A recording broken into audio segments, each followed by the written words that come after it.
L'autorité supérieure du contrôle d'État reçoit des experts des Nations Unies contre la drogue et les crimes et le réseau des agences de lutte anticorruption d'Afrique de l'Ouest. Entre ces institutions, il est question de partage d'expériences, mais aussi de réformes idoines à entreprendre en ces temps de transition pour le Burkina. Aruna Maré, Draman Guéné. L'autorité supérieure de contrôle d'État, ASE, veut entamer une restructuration afin de mieux lutter contre la corruption et la mauvaise gestion des deniers publics. C'est dans ce sens que ces experts de la mission d'évaluation par les pairs livrent ici à la presse les faiblesses de l'institution.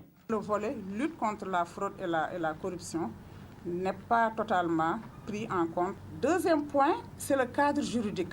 L'ASC est créé par une loi, c'est une bonne chose, mais on pouvait constitutionnaliser aussi. Pour ce qui concerne la nomination également, le chef de l'institution est nommé par décret, c'est une bonne chose, mais il faudrait imaginer un autre mode de désignation plus démocratique avant le décret, les appels à candidature. La mission d'évaluation recommande également à l'ASE de doubler son personnel, son budget et d'améliorer le traitement de ses contrôleurs. Son autonomie financière et son rattachement à la présidence du FASO ont également été préconisés. Cette évaluation, c'est pour tirer profit des recommandations en vue de la restructuration de l'ASE.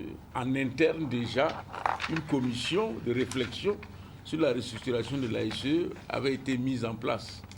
Donc les conclusions de la mission vont venir alimenter aussi les réflexions de la commission pour nous permettre de faire vite pour que, avant la fin de la transition, nous puissions adopter les textes nécessaires pour la restructuration de l'ASE. L'adoption de la loi anticorruption a été saluée par ses experts. Magistrats, autorités publiques, sociétés civiles et populations sont appelés à jouer à fond leur partition. L'ASE est aussi invitée à communiquer davantage et à étendre ses missions à la lutte contre la corruption.